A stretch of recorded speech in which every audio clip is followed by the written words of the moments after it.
טוב, כיף לראות ולהיות עטופה במרפאות בעיסוק.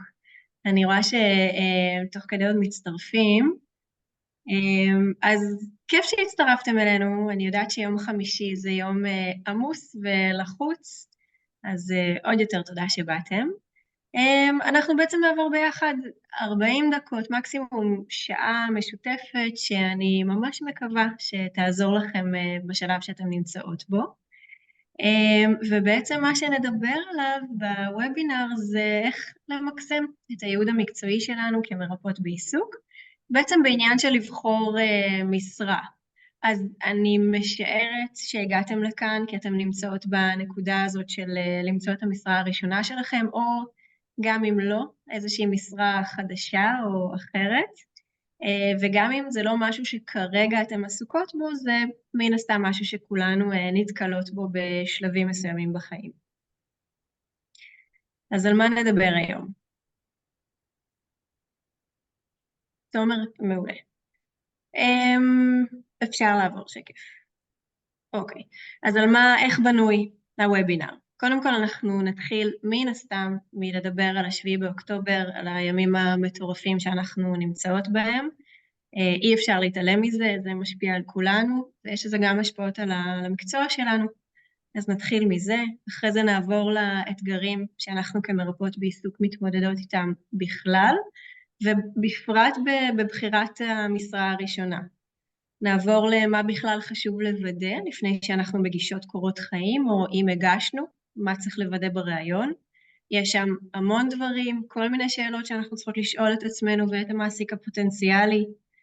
נמשיך לאיך זה משפיע על הבנייה של הקריירה שלנו, איזה משרה כדאי לקחת, איזה לא, איך זה מתקשר לאיזושהי תוכנית על, אנחנו בעצם נדבר על זה. וכמובן, בסוף אני אדבר איתכם גם על תכלס איזושהי הצעת עבודה קונקרטית שתוכלו במהלך הוובינר או בסוף, אם תרצו, לשלוח אליה קורות חיים. אז יאללה, בואו נכיר. אני דנה, כמו שאמרתי, אני מרפאה בעיסוק.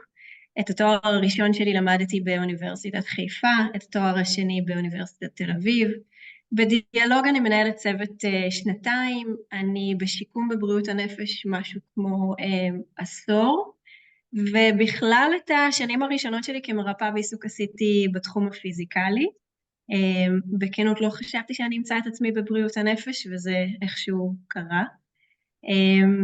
ובגדול אני יכולה להגיד שבתהליך ההתפתחות המקצועית שלי, לאורך השנים כל פעם חיפשתי את המקומות שבהם אני יכולה להשפיע בתחושה שלי ברמה הכי עמוקה ועגולה והוליסטית. זה ככה היה התהליך שלכל אורך השנים ליווה אותי. ואלינו מצטרפת מעיין המהממת. מעיין, היי לכם, אז אני גם אציג את עצמי. אני מעיין, אני בת 26 מראשון לציון, אני בוגרת תואר ראשון במשאבי אנוש וגם סטודנטית לתואר שני. אני עובדת בדיאלוג מזה כשנה כמנהלת של תחום הגיוס והרווחה, וחשוב לי לציין שכשנכנסתי לדיאלוג לא הכרתי בכלל את תחום בריאות הנפש, את העשייה של מתאמי הטיפול, וגם היו לי המון סטיגמות סביב העולם הזה, ואת האמת שהגעתי וממש ניפצו לי את כל הסטיגמות שהיו לי. אבל אני כאן לא כדי לדבר איתכם על הסטיגמות, אני כאן כדי לדבר איתכם טיפה על התנאים ועל ההטבות שיש בדיאלוג, ונגיע לכך בהמשך. תודה מעיין. טוב, אז מה המטרה של הוובינר? למה אנחנו נפגשות ואיך זה שהארגון שלי בכלל יקצה את המשאבים לדבר הזה? קודם כל אני אגיד שבארגון אנחנו מכירים ומכירות את האתגרים שיש במקצוע שלנו של ריפוי בעיסוק, ואנחנו גם רואים את הפספוס שנוצר מתוך איזושהי תרבות שהשתרשה עמוק במקצוע שלנו. אני מכירה את זה גם ממני וגם מחברות מאוד טובות שלי שבסוף עברו איזשהו מסלול די דומה, ואני מקווה לתת לכם את ה2 שקל האלה לפני שאתם נכנסות לסיפור הזה של התחלת פיתוח קריירה ומשרות ראשונות, או גם אם אתם כבר עמוק בתוך החיים המקצועיים, גם שם יכול להיות שזה ייתן איזה משהו. אז אנחנו גם נעבור על הדברים החשובים, וגם נעבור ככה על איך הארגון שלנו רואה, איך הוא מתייחס לדברים האלה שחשוב לשים לב אליהם במשרה הראשונה, ושוב, מי שתרצה תהיה מוזמנת להצטרף אלינו. עכשיו, למה אתם יכולות לצפות מהוובינר היום? אז קודם כל לצאת מפה עם איזושהי הבנה ברורה של מה הכיוון המקצועי שלכם ומה אתם רוצות להשיג בקריירה. אז זה נשמע מאוד מאוד גדול, וזה באמת גדול, אבל זה גם ממש יותר פשוט ממה שאתם חושבות, ועוד מעט תראו. בנוסף, להבין את מכלול השיקולים שכדאי לקחת בחשבון כשבוחרים משרה, מה אני צריכה בכלל לבדוק לפני שאני בוחרת את מקום העבודה, להכיר בהזדמנויות מקצועיות של התפתחות, איך למקסם אותם במסגרת העבודה.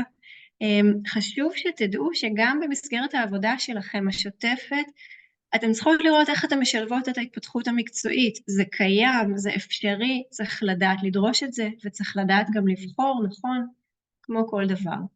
וגישה ממוקדת וחיובית להשיג תוצאות בקריירה, תוך שמירה על ה-well-being. זה היום יותר מודגש מתמיד, הרבה פעמים כמרפאות בעיסוק אנחנו מאוד יודעות לייצר את זה ולהדגיש את זה עבור האנשים שאנחנו עובדות איתם, לא תמיד אנחנו ככה שמות את זה בפרונט כלפי עצמנו. אז בואו נתחיל. בעצם מה-7 באוקטובר, המציאות הזאת המטורפת שאנחנו חיות בה, זה זעזע את כולנו. היה פה באמת אירוע מטלטל. הוא מן הסתם משפיע על כולנו ברמה הנפשית, ועל חלק מאיתנו בצורה הרבה יותר קריטית. זאת אומרת, גם האלימות והחשיפה לאיום הקיומי, חיים במציאות של חוסר ודאות שאנחנו עדיין חוות ברמה היומיומית, ומן הסתם טראומה בקנה מידה ענק שאנחנו מבינות שמתרחשת. חשוב לי להגיד משהו דווקא כמרפאה בעיסוק, שגם ההשפעות, נקרא לזה, הלא דרמטיות או לא מאוד אקוטיות, אבל גם הדברים הקטנים של הורים פתאום שמתלבטים לשלוח את הילד לסוף שבוע אצל סבא וסבתא, אבל אין להם ממ"ד, לנסוע בשבת לבריכה, תהיה לנו טיסה בחופש, לא יהיה לנו, זה גם דברים שמשפיעים על תפקוד, על מעגלי חיים, זה גם משמעותי. עכשיו, כאן אתם יכולות לראות בינתיים, תוך כדי שאני מדברת כל מיני נתונים, אני לא אעמיק בזה יותר מדי, אבל מן הסתם מה שעולה הכי חזק זה מקרי הפוסט-טראומה והמצוקה הנפשית, שרק הולכים ונוסקים. עכשיו, ככל שאנחנו מתקדמות בזמן, ואנחנו יודעות כנשות מקצוע, שלא תמיד את ההשפעות אנחנו נראה מיד אחרי, ואנחנו גם לא יודעים מה עוד יתגלגל, איך זה ייראה בשנים הקרובות, אבל אנחנו יודעות תהיה לזה השפעה. אני יכולה להגיד שאצלי בתפקיד שלי, אני עדיין מקבלת הפניות של מבוגרים צעירים, שבאים לתיאום טיפול, כי הקורונה תפסה אותם בשנים האחרונות, שהם היו ככה בחטיבה ותיכון, ומשהו שם נשבר, כאילו משהו מאז עדיין התקשו לחזור לתפקוד, ואנחנו כמה שנים אחרי. אז הדבר הכי בולט שעולה מה-7 באוקטובר, ההשפעה אולי הכי דומיננטית, זה עלינו, על אנשי מקצוע, הצורך בנשות מקצוע מתחומי הטיפול, ושוב, לא רק הטיפול הנפשי האקוטי, לא רק פסיכולוגים ופסיכיאטרים, אבל כל מי שעובד עם אנשים, כל מי שעוסק באדם, בתפקוד ובבריאות הנפש, יש חוסר מטורף בתפקידים האלה. זה משפיע עלינו בריפוי בעיסוק, זה משפיע על התחום הזה של בריאות הנפש במקצוע שלנו. נזכור גם רגע, יש פה זה... נזכור שנייה, לא יודעת מי מכן זוכרת את התואר הראשון שלה, אבל מאיפה צמח המקצוע? בעצם מהתחום הזה של בריאות הנפש. אז אם זה לא ברור עד עכשיו, אני אתעסק בעיקר בתחום של בריאות הנפש, בריפוי בעיסוק, גם כי זה בעצם הכאב הגדול שלנו כרגע כחברה, וגם לשם אנחנו הולכות. אפשר להמשיך. טוב, אז דיברנו על 7 באוקטובר, ועכשיו נעבור ממש לעסוק נטו במקצוע שלנו, ונתחיל שנייה מהאתגרים, האתגרים שקיימים בריפוי בעיסוק. בגדול, אני רוצה לשאול אתכם שאלה סופר אקוטית. אני רוצה שתזכרו שנייה, באיך בחרתם את המשרה הראשונה שלכם, אם אתם כבר עובדות תקופה, ואם אתם עוד לא, אתם לקראת, אז איך אתם מתכוונות לבחור אותה? לפי איזה מערך שיקולים? אני יכולה לשתף מהחיים שלי, שכשהייתי שם, שסיימתי את התואר הראשון, אז ישר רצתי למצוא את המשרה הכי טובה והכי נכונה, וניסיתי לתפוס גם פה וגם שם, והתקבלתי למקום אחד שנורא רציתי, זה היה 50%, בהתחלה אמרו לי ב4 ימים, ואז הצלחתי ככה להעביר את זה ל3 ימים, ואז ניסיתי למצוא עוד משרה, כי וואלה, המשרה האחת שנורא רציתי הייתה בשביל העניין והפיתוח המקצועי, ואז מ-50% צריך עוד איזה 50 כדי להתקיים, כדי לחיות.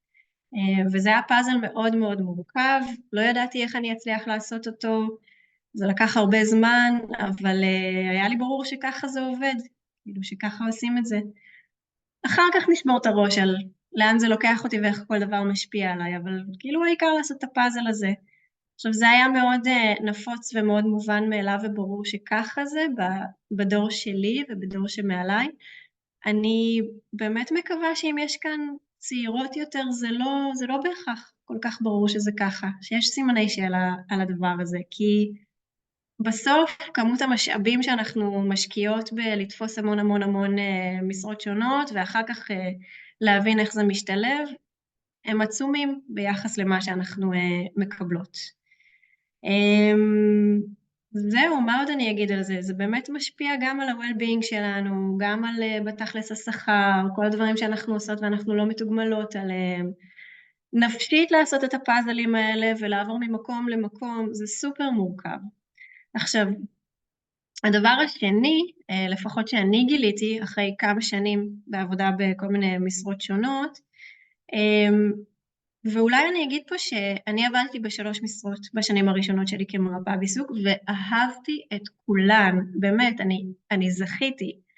בכל משרה היו לי מנהלות מדהימות וצוותים איכותיים, ובאמת מאוד אהבתי את זה, אפילו שזה היה תחומים שונים.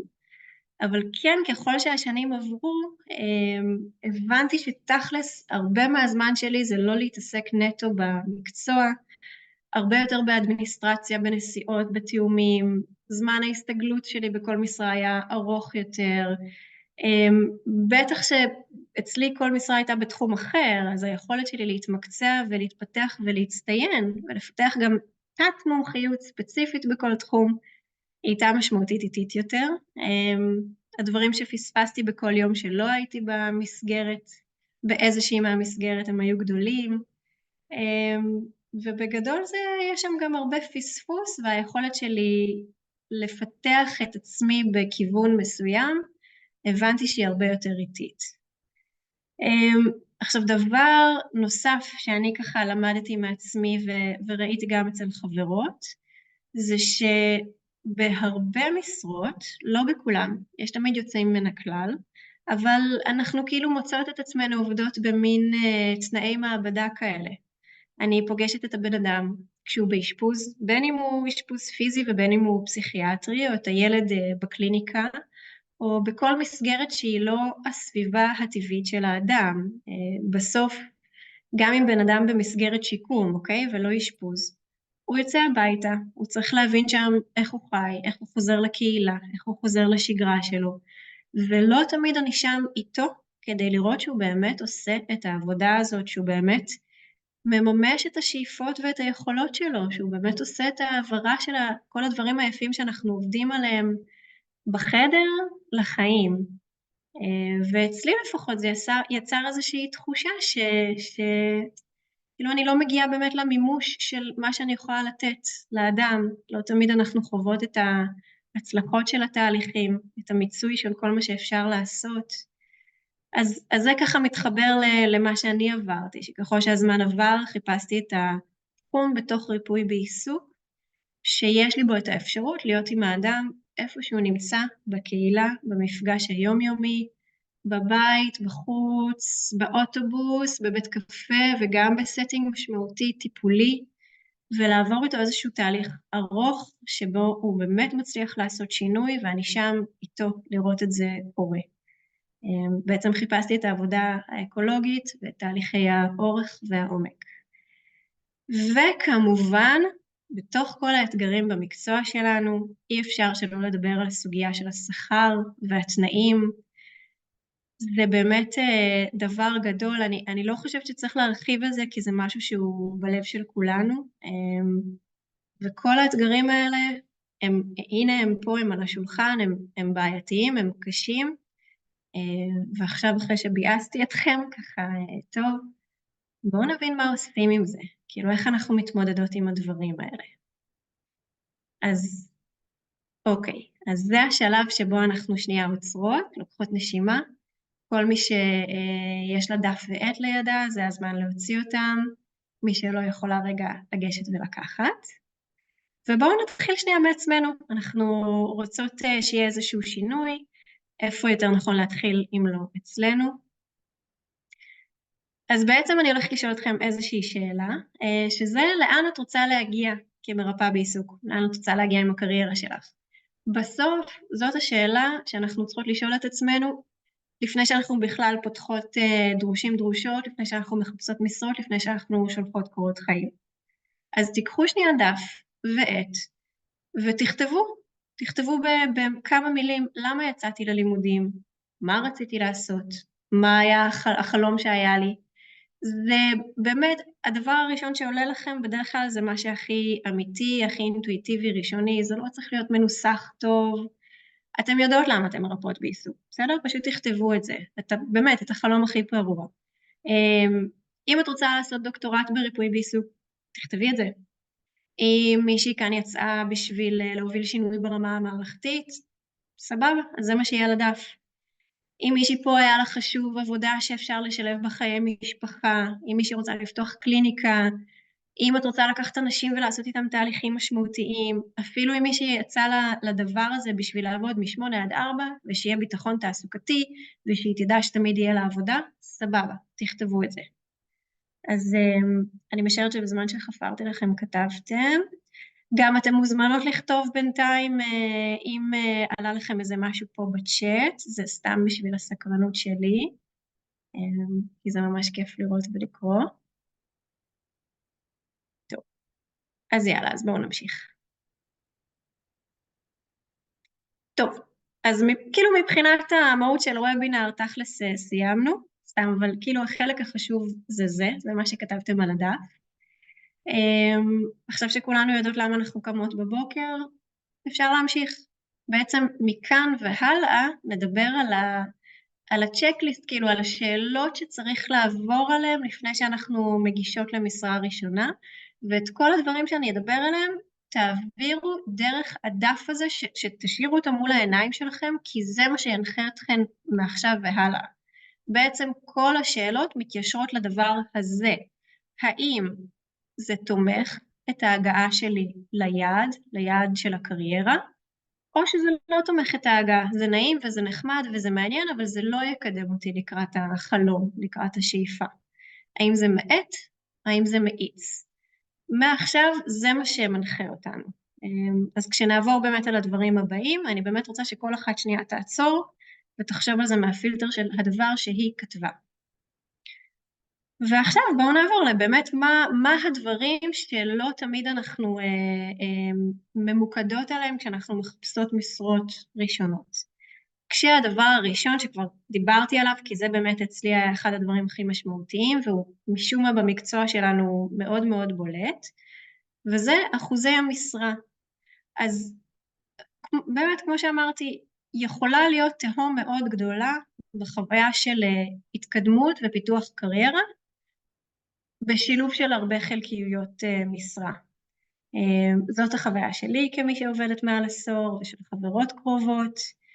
כמו שאמרנו, חלקיות משרה זה לסנכרן בין שעות ודיווחים והרגלי עבודה, וכן חשוב להגיד שזה טוב וזה חשוב וזה נחמד שיש גיוון ואושר, אבל בסופו של דבר מבחינת תהליך של התמקצעות, של פיתוח קריירה, זה גם יכול להאט אותו. אז תסתכלו רגע על מה שכתבתם, תנסו לחשוב האם חלקיות משרה תומכת בדבר הזה או לא, וזה משהו שחשוב לחשוב עליו. בסוף, רוב הפעמים, כשיש 100% משרה אחת, הדברים פשוטים יותר וברורים יותר, לוקח פחות זמן להכיר את הארגון והנהלים והדיווחים, ואפשר יותר בקלות לתכנן את האופק, לדעת איך הוא ייראה, לדבר עליו. הדבר הבא שצריך לחשוב עליו כשמחפשים משרה,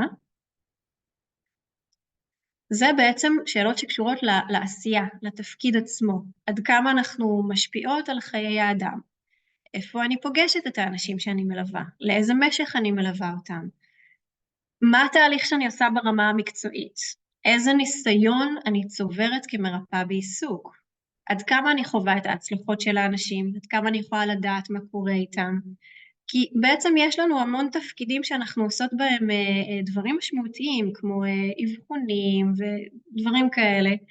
זה לא אומר שתמיד אני חווה את התהליך באופן מלא ועגול עם האדם. לא בטוח שאני יודעת אם הבן אדם מממש את כל הדברים שאנחנו עובדים עליהם.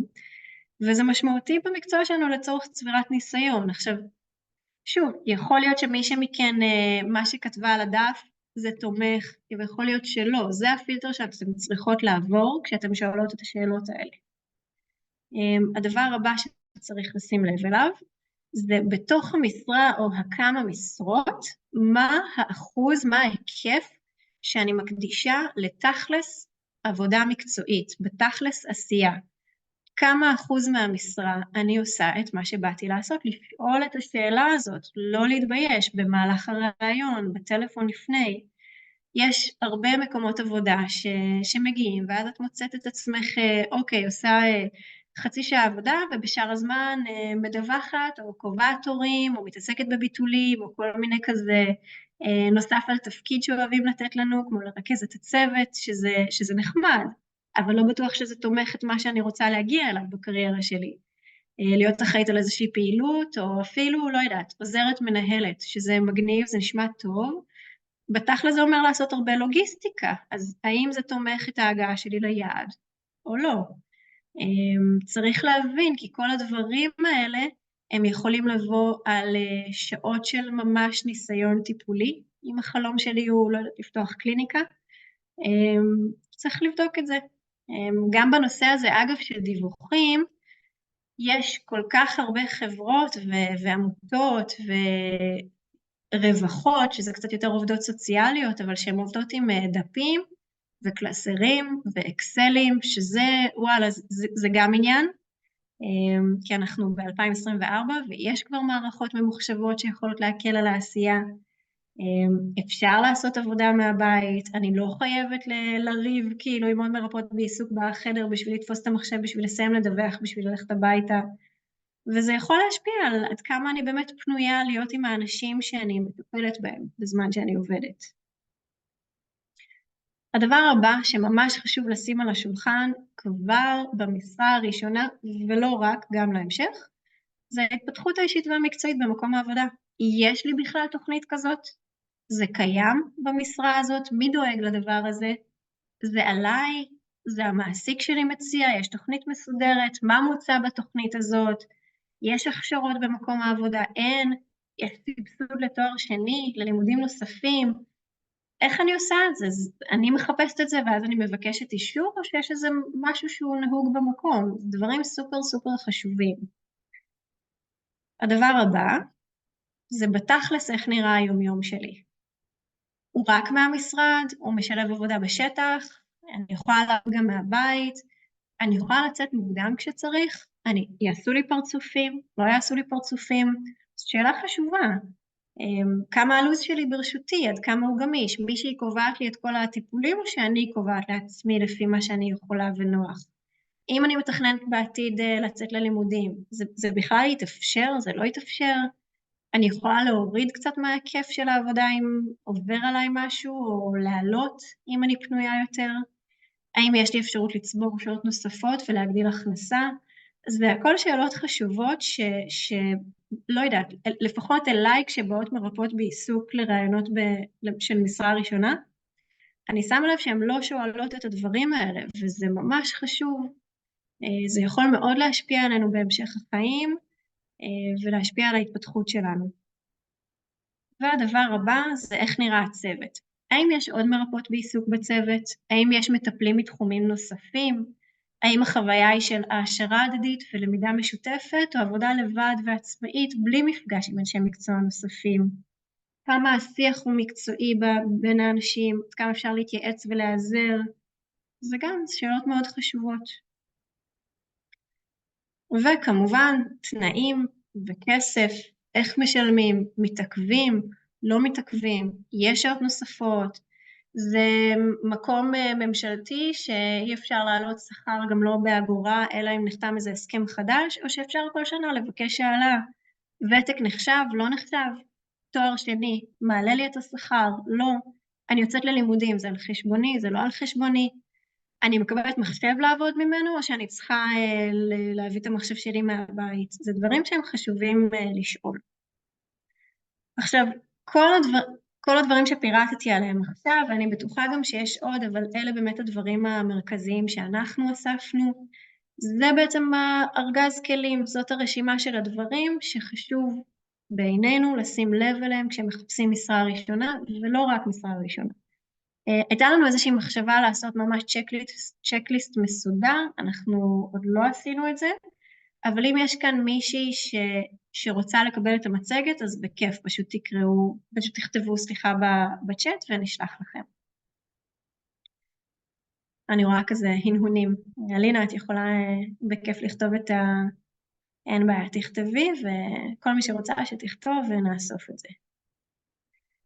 טוב, אז אחרי שפירטתי את כל הדברים שחשוב לשים לב אליהם, אני אשמח לשתף רגע על דיאלוג, ואני אכנס גם בתוך דיאלוג איך אנחנו רואים ומתייחסים באמת לכל הנקודות האלה שדיברנו עליהן בבחירת משרה. אז קודם כל דיאלוג, אנחנו זרוע ביצועית של משרד הבריאות, אנחנו מלווים אנשים שיש להם 40% נכות על רקע נפשי ומעלה, בעצם זה סל שיקום, יש לנו ניסיון של המון שנים בהכשרות מומחים בעולם השיקום ובפיתוח תוכניות חברתיות בכלל, גם לא רק בשיקום, ואנחנו בעצם ספק שירות לאנשים בכל רחבי הארץ. אנחנו עובדים עם כל מיני מובילים בנושא של השיקום בארץ, מי שמכירה את מר יחיאל שרשבסקי, שהוא היה מהאנשים הראשונים שהקימו את סל שיקום וכתבו אותו, אז זה בגדול הדיאלוג. עכשיו אפשר לעבור הלאה.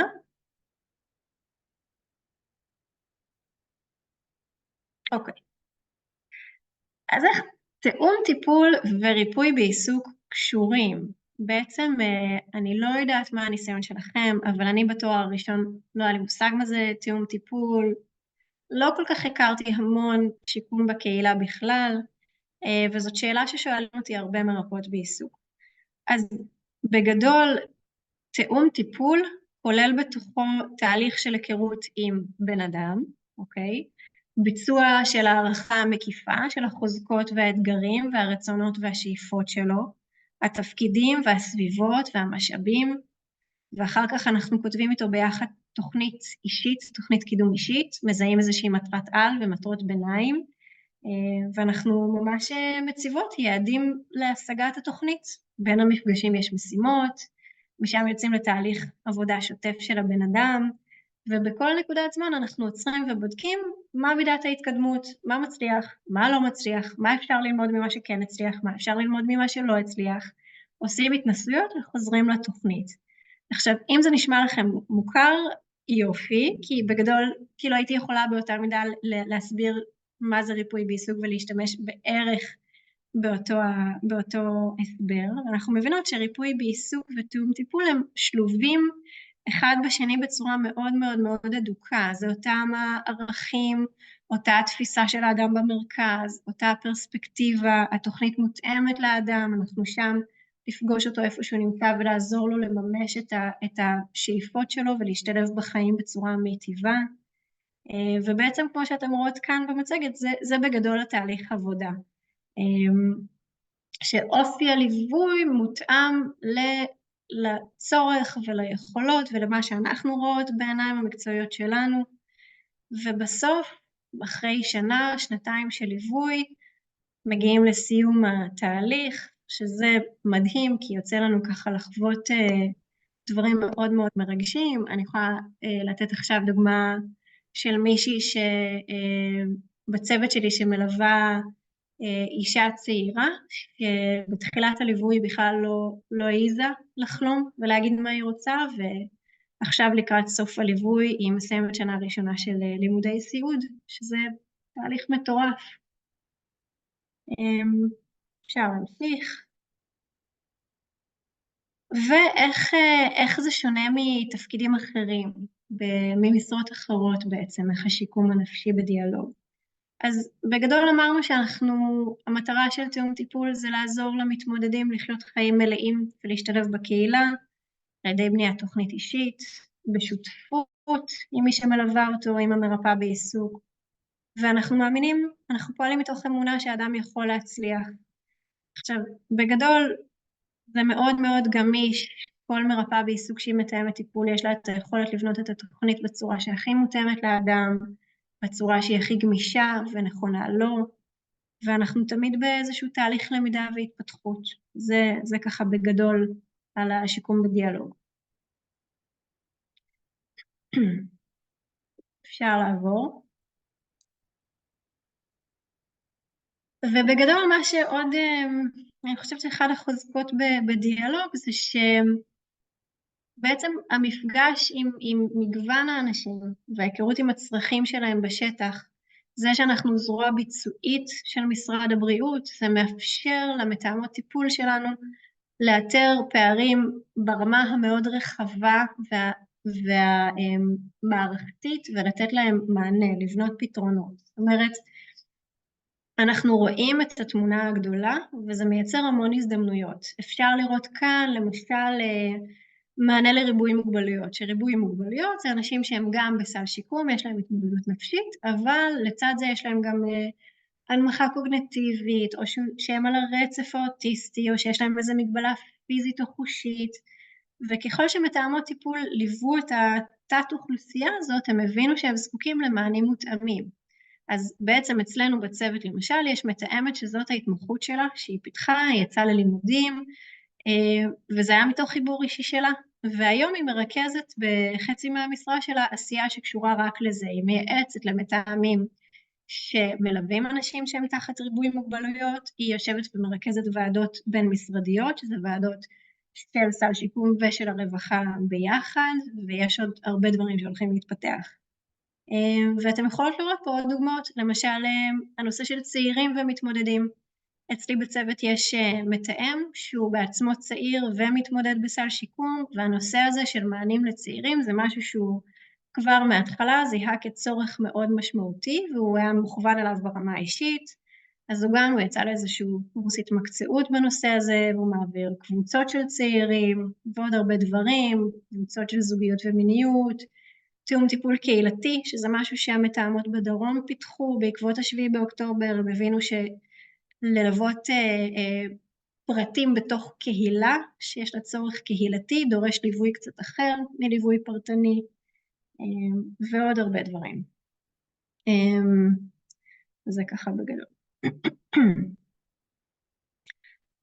אז למה לבוא לשיקום בבריאות הנפש? אז קודם כל, בסוף זה צו השעה, כמו שדיברנו, לשם העולם הולך, לשם התקציבים מופנים, החוסן הלאומי זה הדבר הכי חשוב שיש כרגע, אנחנו חייבים את זה, ואנחנו כמרפאות בעיסוק מכירות את זה, התפקיד שלנו מבוסס על זה, זה באמת החוזקה שלנו כנשות מקצוע, שבעצם הביקוש לנשות מקצוע שיש להם ניסיון משמעותי בדבר הזה, הוא ילך ויגבר. בעצם אנחנו יודעות לעזור שם ולתת לאנשים וקהילות למצוא איזון ולהשתלב באופן מיטיב בחברה. עכשיו, ברור שלמישהי שיש לה ניסיון בתחום השיקום הנפשי, והיא, לא יודעת, פיתחה מומחיות בנשים עם פוסט-טראומה, לעשות דוקטורט בדבר הזה, זה משהו שבכל אוניברסיטה ירצו. אז אם אנחנו מסתכלות קדימה ורחוק וחכם, אפשר להבין מה היתרון של עבודה בשיקום בבריאות הנפש. וגם באמת, בסוף זה צו השעה, וזה להתגייס לאיזשהו צורך חברתי ולאומי. ועד כמה את משמעותית כמתאמת טיפול, זה כאילו, לא יודעת, זה באמת אחד הדברים המרגשים. אנחנו עוברות תהליכים של שנתיים עם אנשים, וזה הרבה פעמים לפגוש אותם בהתחלה במקום נמוך שהם נמצאים בו, ובכלל לעזור להם לחלום ולבטא את החלום שלהם, ועד לממש אותו. עכשיו, אם אנחנו רגע נעצור ונסתכל על מה עשינו כאן היום, זה היה להתחיל מלכתוב שנייה את החלום שלנו על דף, ואז לחשוב על איזה אתגרים יש לי בחיים, ולחשוב על איך אני מתגברת על האתגרים האלה, איך אני בוחרת את הצעדים הבאים שלי, מה יעזור לי להוביל את עצמי להתפתחות המקצועית. זה בעצם מה שאנחנו עשינו על עצמנו בוובינר היום, וזאת הקבלה סופר טובה לתהליכים שעושים עם מקבלי שירות. ובסוף די דומה, תהליכי הפיתוח האישיים והמקצועיים שלנו הם אותם תהליכי הפיתוח האישיים שאנחנו עושות עם האנשים שאנחנו מלוות. זה ככה משהו משמעותי להגיד. אוקיי, עכשיו, איזה אנשים אתם תפגשו כמתאמות טיפול בדיאלוג? בעצם אנחנו מכוונים, מתאמי טיפול הם אנשים עם תארים טיפוליים מרפאות בעיסוק ובריאות נפש קהילתית וקרימינולוגיה וטיפול באמנות ופסיכולוגיה ותארים בעבודה סוציאלית. אפשר גם להצטרף לצוותים שלנו בכל הארץ בלי בהכרח ניסיון בבריאות הנפש, זה חשוב לדעת. ובעצם הדבר הבא זה ממה מורכב הצוות. עכשיו, בכל צוות שעובד יש בין 8 ל10 אנשי צוות, אנחנו מכוונים מתוך עיקרון, מתוך ערך שהצוותים יהיו מגוונים מכל מיני אנשי מקצוע. אצלי בצוות יש באמת כמעט אחד מהכל לפחות, וכל מתאם עובד באופן עצמאי מול הקייסלוד שלו, מול מקבלי השירות שלו, כשזה מותאם לפי הצורך. אם יש לי מתאמת חדשה יחסית, אז היא תלווה פחות אנשים. אם יש לי מתאם ותיק שהוא כרגע פנוי והוא רוצה להגדיל את ההכנסה, אז הוא ילווה יותר. אם יש לי מתאמת שהיא אימא לפעוט, והוא עכשיו בהסתגלות בגן, והוא יודעת שצפויים להיות הרבה הקפצות וימי מחלה, אז היא תבקש ללוות קצת פחות אנשים כדי להיות יותר פנויה, זה די גמיש. אז בצוות שלנו יש תקשורת ישירה, כל אחד עם המנהלת והמדריכה שלו, ההדרכות הן כל שבוע באופן קבוע, ויש גם פגישות של כל הצוות, בין פעם בשבועיים לחודש, זה תלוי בצוות. וזה בגדול ככה מורכב הצוות, זה נראה אצלנו ככה. איך בונים לוז כמתאמת טיפול? אז קודם כל, כל אחת קובעת את הלוז שלה לפי מה שנוח לה ומה שמתאפשר לה. יש לנו את הימים במשרדים שאנחנו עושים בהם את הפגישות עם האנשים אחד על אחד. יש ימים שהם יותר בשטח, ששם קובעים פגישות עם גורמים נוספים, בין אם זה ללוות מישהו לביטוח לאומי, לפגוש את המשפחה שלו, ללכת לביקור באיזושהי מסגרת תעסוקתית, פגישות עם פסיכיאטרים ומטפלים, זה גם ימי השטח. ואנחנו גם ממליצים, בדרך כלל יש לכל מי שרוצה ימי עבודה מהבית, שזה ככה לדברים שאת צריכה לעשות בשקט, בריכוז, בלי הסחות דעת. כל אחת מקבלת מחשב וטלפון עבודה כדי שהיא תוכל לעבוד בגמישות המקסימלית. זאת אומרת, אם אני מלווה מישהו לוועדה בביטוח לאומי, אני לא צריכה לחזור למשרדים בשביל לדווח על הדבר הזה ולכתוב לעצמי את מה שחשוב שיהיה בתיק שלו, זה הכל גמיש. עכשיו, נקודה סופר חשובה תיאום טיפול שלא כולם מבינים, זה לא תפקיד חירום. אנחנו מקבלות את הטלפון עבודה כדי שנוכל לעשות את ההפרדה בין המקצועי לחיים האישיים. מגיעה השעה 4, אנחנו סוגרות את הטלפון, אנחנו לא זמינות, אנחנו גם מנסות לא להתפתות לשמוע זמזומים, זה סופר חשוב, כשאנחנו בחופש אנחנו בחופש, כשאנחנו בעבודה אנחנו בעבודה. כאמור, גם נייד, לפטופ, כל אחת מקבלת כדי שהיא תוכל לעבוד בצורה שהכי נוחה לה, והקייסלוד הוא גמיש. יש לנו משרדים בכל הארץ, ככה שכל אחת הולכת למשרד שרלוונטי לאזור שלה, ויש אפשרות לעשות שעות נוספות למי שרוצה, ולהיות מתוגמלת עליהם כמו שצריך, לפי שעות נוספות. ופה מעיין, השרביט שלך. היי, טוב, אז שוב אני. אז תהליך הגיוס בעצם מאוד פשוט בדיאלוג, בעצם מגישים קורות חיים, אנחנו גם בסוף הוובינר נראה לכם את האפשרויות איך מגישים קורות חיים. לאחר מכן אני מבצעת סינון ראשוני על פי התואר הרלוונטי, יוצרת קשר כמובן במידה וזה רלוונטי, עושה שיחת תיאום ציפיות, מסבירה את המשרה ממש לפרטי פרטים, ושם אנחנו מבינים בכלל אם רלוונטי להמשיך. במידה וכן, אז אני בעצם מעבירה את הקורות חיים, את סיכום השיחה איתי ישירות למנהל, שתחתיו תהיו באותם אזורים שאליהם אתם מיועדים. כמו שדנה אמרה, אנחנו בפריסה ארצית, לכן אני ישר מגישה את קורות החיים לאזור הרלוונטי. במידה ובאמת רלוונטי למנהל, הוא יוצר איתכם קשר טלפוני ואתם קובעים רעיון במשרדים, ככה רואים התרשמות. במידה ושוב זה ממשיך להיות רלוונטי, מתבצעת שיחה עם ממליצים וקבלה. זהו, מאוד פשוט. תודה מעיין. ומה קורה אחרי שאתם מתקבלות ומתחילות? אז בעצם בשלב הראשון אנחנו כאן כדי באמת לוודא שכבר בשלב הקליטה תקבלי את כל מה שצריך כדי להצליח. אנחנו בונים לו"ז חפיפה לשבועיים הראשונים שהוא אישי לכל אחת. אנחנו מתקדמות אחרי זה צעד צעד לפי התהליך של הכניסה של כל מתאמת, כל מרפאה בעיסוק ומה שהיא צריכה.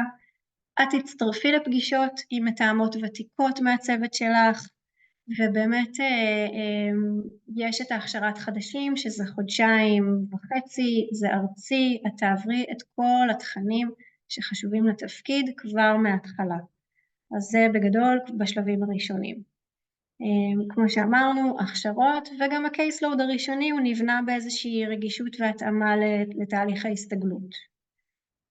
עכשיו, בהמשך, אחרי שכבר ככה נכנסים לעניינים ושוחים בעבודה, חשוב להבין שיש גם תוכנית צמיחה אישית באופן שוטף. בעצם אחרי תוכנית ההכשרה הראשונית נכנסנו לשגרה, ושם אנחנו זוכרות את מה שכתבנו על הדף, ואנחנו מחפשות את איך אני ממשיכה להתפתח בתפקיד.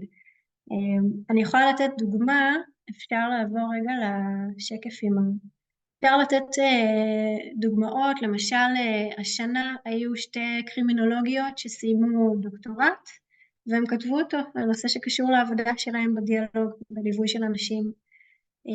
רק בצוות שלי, שיש לי בו 7 מתאמות, יש לי מתאם אחד שסיים תואר שני, אחת שמתחילה עכשיו, מתאם אחד שנמצא במהלך לימודי פסיכותרפיה, מתאם אחד שסיימה בדיוק קורס בבית ספר לשיקום, ועוד מתאמת שכבר יש לה תואר שני והיא מטפלת, והיא תתחיל להשתמש בחדרים, משרדים שלנו אחרי צהריים, לקליניקה הפרטית שלה, בעצם באיזשהו עוד איזה משהו שקשור להטבות שאנחנו רוצים לתת למתאמים.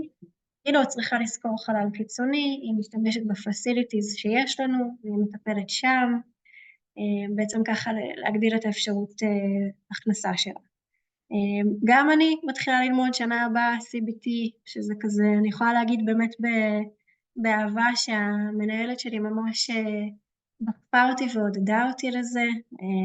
יש אפשרות להמון הזדמנויות להתפתח, וכמו שאמרתי, גם אם זה לא בהכרח באיזשהם קורסים רשמיים, אצלי בצוות יש את המתאם שהוא מלווה יותר צעירים, ואני משתדלת לקלוט לו את החבר'ה האלה. יש מתאמת שככה הלב שלה והגישה שלה מאוד מאוד מוכוונת לצעירות שהן נפגעות טראומה מינית, ושם היא מפתחת את הכלים.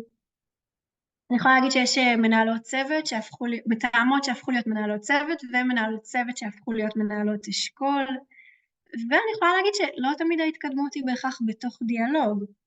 התפקיד הזה מאפשר התקדמות הלאה לכל מיני תפקידים בעולם שיקום ותפקידי ניהול. כל מיני אנשים בארגונים בשיקום הם היו אצלנו מתאמים בעבר, חלק למשל התקדמו לניהול מרכזי משפחות, ניהול מסגרות דיור, עבודה בכלל בסל שיקום, ובתכלס אני אגיד שזה גם לא חייב להיות בתוך העולם הזה של שיקום בבריאות הנפש. בסוף, לא רק הניסיון, כאילו, משרה שעשית הם מה שחשובים, אלא גם איזה מיומנויות וכישורים את מפתחת במקום העבודה. ויכול להיות שהכיוון להתפתח הוא לפתוח את הקליניקה הפרטית, ויכול להיות שהכיוון הוא להתפתח לתפקידי ניהול והובלת צוותים. המיומנויות האלה מתאימות לשם ולשם, אז זה גם חשוב ככה להגיד. ובואו נעבור באמת למעיין, שממש תדבר קצת יותר קונקרטית על ההטבות שיש. היי, אז שוב אני כאן. החלק שהכי כיף לדבר עליו, באמת מענקים שדיאלוג פיתחה. אז בתוכנית המענקים שלנו, יש לנו גם מענק קליטה על סך 2,000 שקלים, וגם מענק 2,000 שקלים על חבר מביא חבר. אין כמו לעבוד עם חברים, תמיד יש עם מי להתייעץ, אז ככה מאוד נחמד. מענק משמעותי שאנחנו מעניקים זה מענק לימודים. בעצם ניתן לקבל אותו בשני אופנים. אופן אחד, לקבל ממש חלק משכר הלימוד, והאופן השני זה בעצם להחשיב שעות לימוד, ימי לימוד כימי עבודה. זה אומר אם מישהו עובד שלנו, עובדים בעצם 4 ימים כי יש להם יום לימודים, הם עדיין מקבלים שכר על משרה מלאה. דבר נוסף בעניין ההתפתחות האישית, דנה הציגה קודם, אבל יש לנו גם עניין של פרויקטים קהילתיים, אפשר לעשות הנחיית קבוצות, אפשר לעשות הדרכות מקצועיות בכל מיני תחומי ידע שיש לכם התמקצעות או שאתם מתמקצעים בהם בדיאלוג, גם להעביר את זה הלאה לעובדים שלנו וגם לקהילה הרחבה. אפשר בנוסף גם להתפתח על ידי מגוון רחב של קורסים והשתלמויות חוץ, גם בכל מיני תחומים, כמו שדנה אמרה גם על CBT שהיא מתחילה ללמוד, ואם זה מבית ספר לשיקום, או כל קורס תוכן שבעצם דיאלוג רואה לנכון שניתן לשלב אותה בעבודה, אז באמת נטו התפתחות אישית. ובעניין התנאים המשופרים, מתאמי הטיפול אצלנו מקבלים ביטוח בריאות, בסבסוד ממש גדול של החברה, וניתן להכניס עליו גם את בני המשפחה, בעצם יושבים לשיחה עם סוכן ביטוח, הוא מראה לכם את הביטוחים הקודמים, הקיימים שיש לכם, ומציע לכם דברים מאיתנו, האם כדאי לכם להצטרף לביטוח בריאות שלנו, או להמשיך בשלכם, וככה זה הטבה נוספת גם לכם וגם לבני המשפחה שלכם. תודה, מעיין. אז זהו, הגענו עד לכאן. קודם כל, אני אשמח אם יש שאלות, אתן מוזמנות לפתוח מיקרופונים ולשאול, ובאמת אני אגיד שאתן מוזמנות להצטרף אלינו בדיאלוג, וגם אם לא, אז תיקחו איתכם את הדברים האלה. יש לנו מקצוע מדהים ומטורף, יש לנו מלא מה לתת, ואל תתביישו לחשוב על עצמכם ועל מה יקדם אתכן, כי אנחנו חשובות. אז זהו, מוזמנות לכתוב שאלות בצ'אט, להשאיר טלפונים ומיילים אם אתם רוצות עוד מידע, ויש כאן את ה-QR שמעיין תסביר עליו. יש שני QR, הימני זה בעצם גם להגשת קורות חיים, אבל גם לוואטסאפ איתי, אפשר להתייעץ, אפשר לשאול, באמת מה שתראו לנכון בכל תחום, גם אם אני משהו שהוא טיפה יותר מקצועי, אני יכולה להעביר אותו לדנה, וב-QR השמאלי, הגשת מועמדות באתר, גם ניתן טיפה להרחיב על כל מיני תחומים, וככה להתרשם מאיתנו. אני רואה ששני שאלת, את בשנה ד' ולקראת סיום הכשרה. כן, אפשר בטח לדבר על זה. נראה לי, כאילו, תוכל לקחת את הוואטסאפ פה ב-QR של מעיין, או להשאיר מה שנוח לך את הטלפון שלך, בכיף.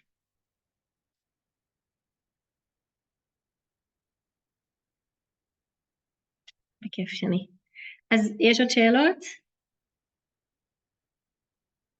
סבבה. זהו, עברנו את הבוקר של חמישי. מעולה, תודה רבה לכולכם. כמובן שיהיה לכם סופש נעים, ושתהיה גם שנה טובה. ביי.